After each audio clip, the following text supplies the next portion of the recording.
Student and welcome to my YouTube channel learn with Priya. So हमने इससे पहले की क्लास में क्या पढ़ा था कि प्लांट लेआउट का क्या ऑब्जेक्टिव होता है, ठीक है। जिसमें हमने जाना कि हम किस लिए क्या ऑब्जेक्टिव लेके हम प्लांट लेआउट करते हैं। अगर प्लांट लेआउट लेते हैं करते हैं तो उसमें क्या क्या ऑब्जेक्टिव हमारे पूरे होते हैं, ठीक है। ये सब हम चीजें इससे पहले वाले क्लास में पढ़े थे। अब हम इस क्लास में पढ़ेंगे एडवांटेज ऑफ प्लांट लेआउट। मतलब हम प्लांट लेआउट करते हैं तो उसका क्या क्या एडवांटेज होता है, ठीक है। तो देखो, कोई भी काम हम करते हैं तो उसके पीछे कोई ना कोई हमारा प्रॉफिट होता है, बेनिफिट होता है, तभी तो हम करते हैं। तो उसी तरह से प्लांट लेआउट करने के बाद हमें क्या बेनिफिट होगा, ये हम इस क्लास में जानेंगे। पहला, better flow of work. Better flow of work का क्या मतलब है, जैसे देखो, अगर हमें पता है, हमने प्लांट लेआउट के थ्रू एक प्लानिंग कर रखी है कि जो हमारी फैक्ट्री है इसमें हमें हमारी चीजों को कैसे अरेंज करना है।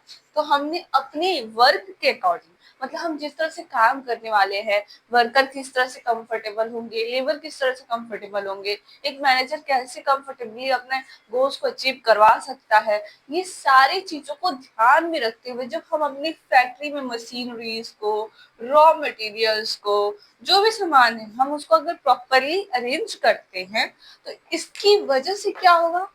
अब जैसे अगर हमारा जो मशीनरी, हमारा जो फैक्ट्री है उसमें जहाँ जो मशीन लगनी चाहिए हमने उसको प्रॉपरली अरेंज कर दिया। अब इसकी वजह से क्या हुआ, जो लेबर्स है उनको पता है कि कौन सी सामान किस जगह पे है, किस एग्जैक्टली वो जानते हैं कि कौन से प्लेस पे कौन सी मशीनरीज रखी गई है, क्या मशीनरीज के क्या वर्क है, मतलब हमें जो चाहिए वो कहाँ पे है। ये सब कुछ एक प्लानिंग के साथ जब अरेंज होता है तो सारे वर्कर्स को जब पता होगा कि कौन से चीजें कहाँ पे मिलेंगी, तो इसकी वजह से उन्हें किसी भी प्रोडक्ट को या किसी भी मशीन को या किसी भी मटेरियल को ढूंढने में अपने टाइम को वेस्ट करने की जरूरत नहीं पड़ेगी। और जब हम अपने टाइम को वेस्ट नहीं करेंगे तो हमारा काम जो है वो एक बहुत ही फ्लुएंट में होगा, एक बहुत ही अच्छे फ्लो में होगा। जैसे अब हम एक वर्कर है, उसे पता है कि जो मशीन है वो यहाँ पे है, उसे पता है कि जो रॉ मटेरियल है वो यहाँ पे मिलेगा, जो भी अनदर चीजें हैं वो मुझे यहाँ मिलेंगी। तो इसकी वजह से इसको मशीनरी ढूंढने यहाँ यहाँ यहाँ यहाँ नहीं जाना है। तो इससे क्या हो सकता है, अब दो तीन चीजें उसकी वजह से होंगी। अब जैसे अब इसको ये पता है कि यहाँ पे मशीनरी है तो ये एग्जैक्टली यहाँ पे जाएगा और अपना वर्क करेगा और काम करके चला आएगा। इसकी वजह से पहला चीज क्या नहीं होगा, टाइम वेस्ट नहीं होगा। पहला चीज क्या नहीं होगा, टाइम वेस्ट नहीं होगा, ठीक है। और काम डिले नहीं होगा, जल्दी होगा, फास्ट वर्क होगा, ठीक है। और जो फ्लो होगी वो क्या होगी, अच्छी हो जाएगी, ठीक है। मतलब जो काम का स्पीड होगा वो अच्छा हो जाएगा। क्यों, क्योंकि इसको पता है कि यहाँ पे जाके हम अपना काम करना है और वो अपने काम को टाइमली कर लेगा। तो उसकी वजह से उसकी स्पीड भी अच्छी रहेगी, क्योंकि उसे पता है कि अपना रॉ मटेरियल यहाँ पे लेना है। अब उसे जब नहीं पता होता तो उसकी स्पीड धीरे हो जाती, क्योंकि वो सोचते हुए जाता है कि कहाँ पे क्या मिलेगा क्या नहीं मिलेगा। तो उसे पता है वो आराम से जाएगा, अपना सामान ले आएगा, ले आके काम करेगा और फिर रख देगा। तो इस तरह से उसकी फ्लो भी क्या है, बेटर रहेगी। दूसरा क्या है, इंक्रीज लेबर इफिशियंसी। इफिशियंसी कैसे बढ़ती है, इफिशियंसी कैसे बढ़ती है, जब उसके पास एक्सपीरियंस होगा। और एक्सपीरियंस कैसे होगा, जब उसको उस पूरे लेआउट के बारे में, उस पूरे फैक्ट्री के बारे में अच्छे से पता हो।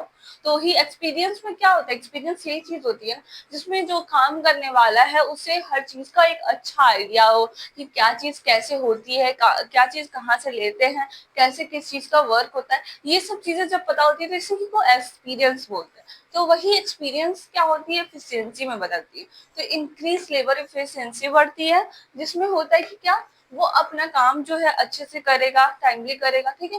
फिर प्रिवेंट्स वेस्टेज।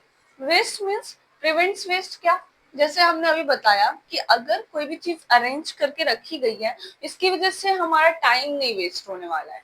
तो उसी तरह से वेस्टेज में क्या है कि जब हमें एग्जैक्टली हर चीज पता होगी तो हम हो सकता है अपनी चीजों को आराम से जाएं, लें और उसको यूज करेंगे, ठीक है, उसका यूटिलाइजेशन अच्छे से करेंगे, ठीक है। और उसमें ये भी होगा कि वेस्टेज नहीं होगी, क्योंकि जो लेबर है, जो वर्कर है, उनको अच्छे से पता है कि किस चीज को कैसे यूज करते हैं। तो इस तरह से वेस्टेज भी बचेगा, टाइम का भी और प्रोडक्ट का भी। दूसरा क्या है, इंक्रीज वर्कर इफिशियंसी। वर्कर की भी इफिशियंसी बढ़ती है, किसकी वजह से, प्लांट लेआउट की वजह से, ठीक है। Help to manager. मैनेजर को भी हेल्प करता है। क्यों? क्योंकि अगर प्लांट लेआउट नहीं होगा तो मैनेजर कैसे अपनी सारी चीजों को अरेंज करेगा, कैसे वो अपने अकॉर्डिंग अपनी फैक्ट्री को अरेंज करेगा। एक प्लांट लेआउट एक प्लानिंग है कि कैसे हमें एक लेआउट तैयार करना है अपने प्रोडक्ट्स का, अपने मटेरियल्स का, अपने मशीनरीज का, किस तरह से हम एक लेआउट तैयार करें, किस तरह से हम अपने पूरे प्लान को अरेंज करें ताकि उससे हमें अच्छा गोल अचीव हो सके, एक अच्छा रिजल्ट मिल सके। तो वो क्या करता है, हेल्प करता है मैनेजर को। ठीक है, थिंकिंग पावर बढ़ाता है। दूसरा चीज, saving and investment of capital. Capital में पैसे जो इन्वेस्ट करने पड़ते हैं हमें, जैसे कि हमें जब चीजें नहीं पता होंगी कि कहाँ कैसे रखता है, हो सकता है कि जहाँ पे वो हो मशीन, वो चीजें वहां पे रह के खराब कर दे। तो यहाँ पे डुप्लीकेशन मीन्स कि जैसे कि अगर हम डुप्लीकेट चीजों पे जैसे हम इन्वेस्ट कर देते, डुप्लीकेट मशीनरी पे, डुप्लीकेट जो भी मटेरियल्स है उन पे, क्यों? क्योंकि हमें नहीं पता है कि कौन सी चीजें कैसे यूज करनी है, कहाँ पे है। इन सब चीजों की वजह से बहुत सारी चीजें अरेंज ना होने की वजह से भी बहुत सारी प्रॉब्लम होती है। जैसे हम एग्जाम्पल अपने घर का दे सकते हैं। अगर हमारे घर में कोई सामान है, ठीक है, और वो हमें पता है कि वो हमारे घर में है, लेकिन हमें नहीं पता कि वो किधर है, तो हमें अगर वो चीज जरूरी होगा तो हम फिर से वो नई चीज लेके आएंगे। तो इसकी वजह से क्या होगा, हमारा इन्वेस्टमेंट ज्यादा होने लगेगा, हम ज्यादा खर्च करने लगेंगे अपने कैपिटल पे। इसलिए इसकी वजह से भी अगर हमें हर चीज की पता हो कि कहाँ पे क्या चीजें अवेलेबल है, तो हम इससे अपने इन्वेस्टमेंट को भी रोक सकते हैं। तो दूसरा चीज क्या, better utilization of space. Plant layout की वजह से हम अपना यूटिलाइजेशन अच्छे से कर पाते हैं। जैसे हमें पता है कि इस चीज को सीरीज में सजाएं, यहाँ पे अगर वेस्ट टाइम बचा हुआ है, यहाँ पे जगह बची हुई है, यहाँ रॉ मटेरियल लगा दो, यहाँ पे लेबर्स के रहने का जगह लगा दो, यहाँ पे वॉशरूम या जो भी ये चीजें हैं इंपॉर्टेंट जो हमारी फैक्ट्री के लिए, वो सब चीजों को किस तरीके से यूज करें ताकि हमारा जो स्पेस है वो अच्छे से यूटिलाइज हो और उसकी भी वेस्टेज ना हो। तो ये था हमारा advantage of plant layout. Plant layout का क्या एडवांटेज है, हम अपनी चीजों को किस तरीके से अरेंज करें, किस तरह से यूज करें, इसकी वजह से वर्कर की एफिशिएंसी बढ़ती है, लेबर्स की बढ़ती है, मैनेजर को हेल्प होता है, सेविंग होती है इन्वेस्टमेंट में, बेटर यूटिलाइजेशन होता है स्पेस का। ठीक है, फिर प्रिवेंट्स ऑफ वेस्ट, वेस्टेज को रोकता है, इंक्रीज वर्कर एफिशिएंसी। ठीक है, ये सब सारे पॉइंट्स किसके थे, advantage of plant layout. So thank you for watching this class. Hope so आपको ये क्लास पसंद आई होगी। लाइक करें, सब्सक्राइब करें।